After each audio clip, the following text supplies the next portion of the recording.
The 1970s were a wild time for cinema. As the studio system continued to unravel and the counterculture matured into something darker and more introspective, a new wave of filmmakers emerged, some armed with student film budgets, others with surrealist visions, and no interest in playing it safe. What resulted was a decade brimming with experimentation, abstraction, and downright weirdness.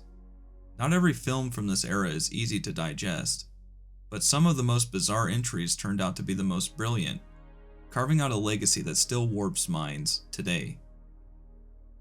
Welcome to the channel, a place where nostalgia isn't just a trip down memory lane, but a deep dive into the strange, the forgotten, and the unforgettable. Whether it's obscure genre gems, underappreciated classics, or cult curiosities, this channel shines a light on the things most people missed, but should definitely revisit. So buckle up.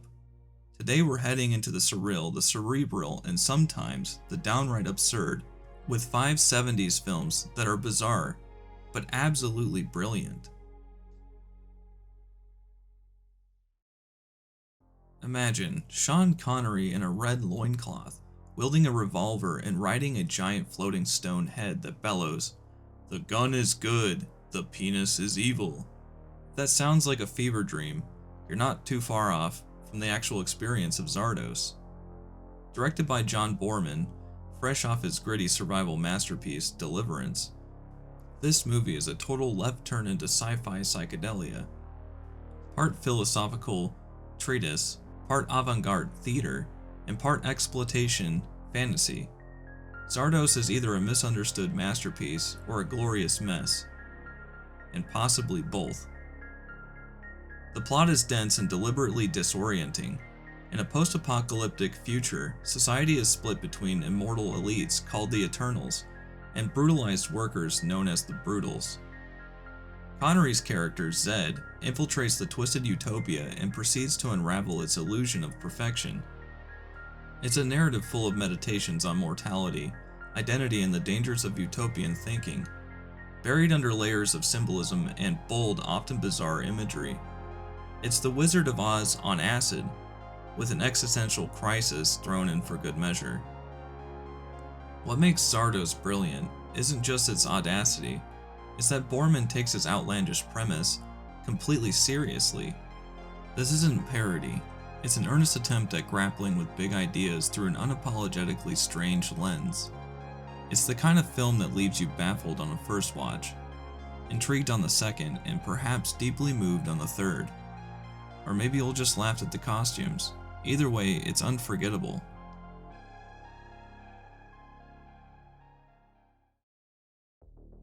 Before Star Wars launched George Lucas into the stratosphere of pop culture, he gave us THX 1138, a sterile, haunting vision of the future, where human emotion is chemically suppressed and individuality is an act of rebellion. Co-produced by Francis Ford Coppola, this dystopian debut is a far cry from lightsabers and Jedi lore. It's more Kafka than space opera, more Godard than Spielberg. Set in a subterranean world of white walls, bald heads, and authoritarian control, THX 1138 follows its titular character as he begins to question the structure of his existence. Lucas builds a world where conformity is law and intimacy is outlawed. When THX begins a forbidden relationship with his roommate, LUH, he sets into motion a slow unraveling of his reality and the machinery that controls it. The pacing is cold and deliberate, but the emotional undercurrent builds like pressure behind glass. What's striking is the film's visual and sonic design. Mechanical voices loop endlessly, antiseptic corridors stretch into an infinity, and every surface gleams with an inhuman polish. This isn't a film that tries to entertain, it challenges you to think. It asks, what happens when the cost of safety is your soul? Lucas may have gone on to create the galaxy we all know and love, but THX 1138 proves that he was never afraid to experiment, to confront, and to disturb.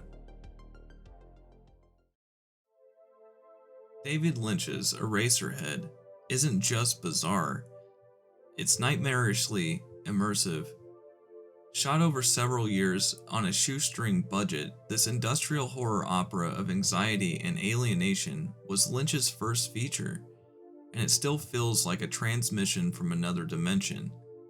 It's black and white, but not nostalgic, more like decaying newsprint or soot-stained dreams.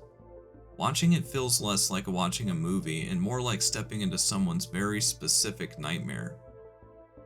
The film centers around Henry Spencer, a man living in a dystopian industrial wasteland who is forced into an unwanted marriage after discovering he's fathered a mutant child, the baby.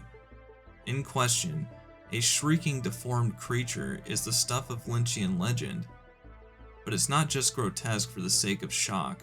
The entire film is a meditation on the fear of fatherhood, emotional repression, and the crushing weight of expectation. Every frame oozes discomfort. Every sound hums with menace. What makes Eraserhead brilliant is its cohesion with chaos. Lynch controls every detail. The whirring of machines, the sound of wind through pipes, the way shadows fall just so on Henry's impossibly tall hair. There's no plot in the traditional sense, but there's a relentless emotional logic. You may not understand what's happening on the surface, but deep down, you feel it in your bones. It's horror, it's poetry, and it's unforgettable.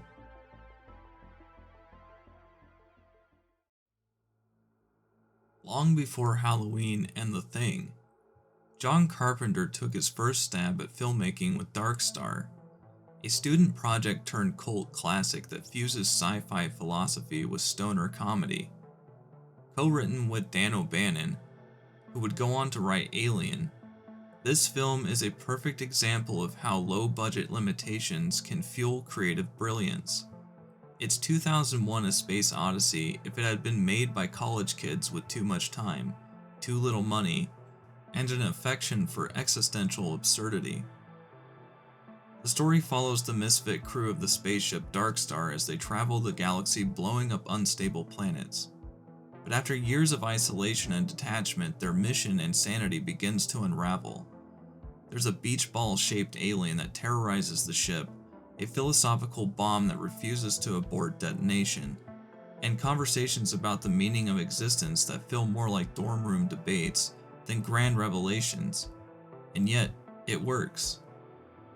Underneath the jokes and rubber props is a very real sense of cosmic dread and human fragility. These aren't heroes, they're bureaucrats with laser guns, slowly decaying under fluorescent lights. Darkstar is funny, yes, but also melancholy in a way that sneaks up on you.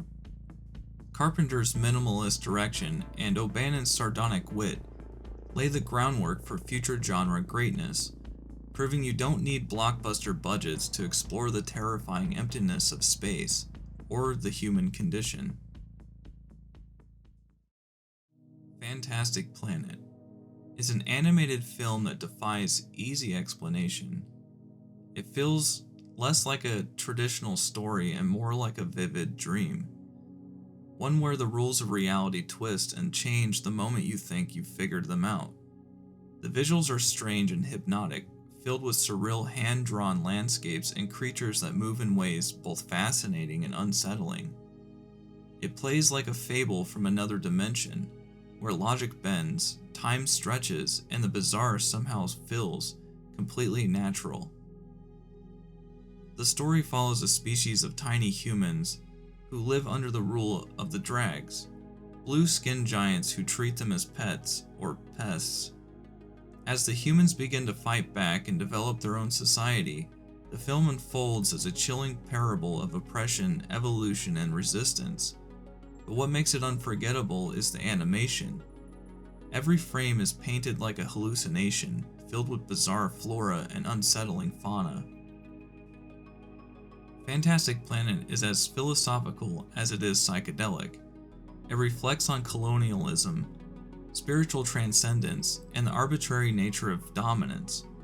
But rather than preach, it hypnotizes. There's a reason it won the Grand Prix at Cannes. This isn't just a weird cartoon. It's high-concept science fiction disguised as an alien bedtime story. It might be the most haunting fairy tale you'll ever experience.